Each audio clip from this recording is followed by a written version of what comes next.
بعض دیندار جو ہوتے ہیں نا وہ بڑے نمازی جو ہوتے ہیں نا 5 وقتہ پہلی صف کے نمازی، ہاتھ میں تسبیح، سر پہ ٹوپی، امامہ پانچے اوپر، تبلیغ میں چلے، مدرسوں میں پڑھنا پڑھا رہا، ان کے ماتھے پر ہر ٹائم 12 بج رہے ہوتے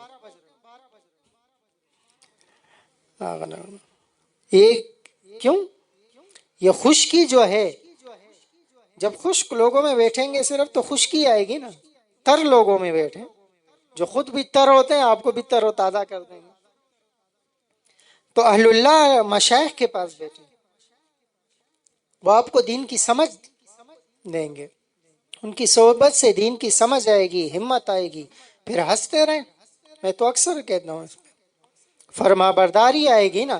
فرما بردار تو ہنستا ہے، تو بیٹا جب ہنستا ہے، بیٹی جب ہنستی ہے تو خوش ہوتی ہے نا، ماں خوش ہوتی ہے، باپ خوش ہوتا ہے.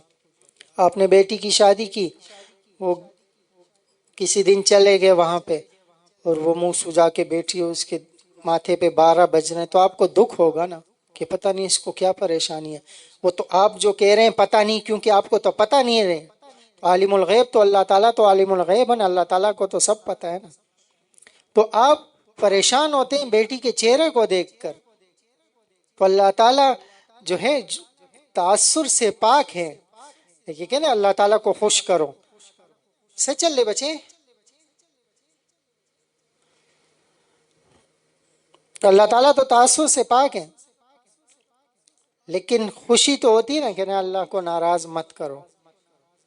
تو یہ کیا مطلب ہوتا؟ تو جب آپ کے ماتھے کے اوپر ہر ٹائم 12 بج رہے ہوں گے، آپ نے تلاوت کی، اللہ تعالیٰ کی اطاعت کی نا، تو اس کا بدلہ تو یہ. اس کے بعد ایک بندہ ہے، وہ کوئی کام کرتا ہے، دماغ ہے لٹولا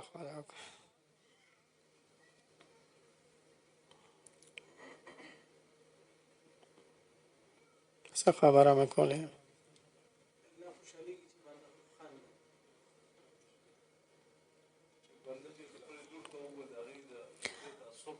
ہاں، تو آپ نے تلاوت کی، آپ نے ذکر اذکار کیے، آپ نے نماز پڑھی، اب باہر نکل کے گھر پہ آئے، تو اب آپ ہنسے نا، کیونکہ آپ نے اطاعت کی نا، اللہ تعالیٰ آپ سے خوش ہو گئے. جب آپ سے اللہ تعالیٰ، اگر آپ کا اللہ تعالیٰ کے ساتھ رابطہ ہے، اگر اللہ تعالیٰ ناراض ہوں گے تو آپ کے اوپر بھی اس کا اثر آنا چاہیے، تب آپ اللہ والے. دیکھتے ہیں نا، بات سمجھ، بہت مین بات کر رہا ہوں. آپ کا ایک دوست ہے، وہ آپ سے ناراض ہے، آپ اس کے سامنے ہنسیں گے؟ اس کا بیٹا فوت ہو گیا، آپ اس کے سامنے ہنسیں گے؟ نہیں ہنسیں گے نا. اس کے چہرے کے تاثرات جو ہے، اس کے دل کا جو وہ ہوتا ہے، عکس ہوتا ہے، وہ آپ کے اوپر بھی وہ حالات آئیں گے، کیونکہ تعلق ہے، آپ کی دوستی ہے. اگر اس کا بیٹا فوت ہوا ہے، آپ ہنس رہے ہیں، آپ کی دوستی میں فرق ہے. تو اللہ تعالیٰ جب آپ سے ناراض ہے تو آپ کے اوپر بھی اس کا اثر ہونا چاہیے. جب اللہ تعالیٰ آپ سے خوش ہے، آپ نماز پڑھ کے آئے تو اللہ تعالیٰ خوش ہوئے، تہجد پڑھی تو اللہ تعالیٰ خوش ہوئے، تلاوت کی تو اللہ تعالیٰ خوش ہوئے، کوئی نیک عمل کیے تو اللہ تعالیٰ خوش ہوئے. جب اللہ خوش ہوئے تو آپ کو بھی خوش ہونا چاہیے، آپ کو بھی ہنسنا چاہیے. اگر آپ منہ سجا کے بیٹھیں تو آپ کے تعلق میں کمی اللہ سے. صحیح ہے؟ اس کا مطلب ہے کہ آپ کا رابطہ نہیں ہے اللہ تعالیٰ سے، صرف ایسے ہی نام ہے بس. جب آپ نے اللہ کو خوش کیا تو اب نماز پڑھ کے گھر میں داخل ہوئے تو سنت ہو گئی ہے. اللہ تعالیٰ نے سنت قرار دی کہ گھر میں داخل ہو تو ہنستے چہرے کے ساتھ داخل ہو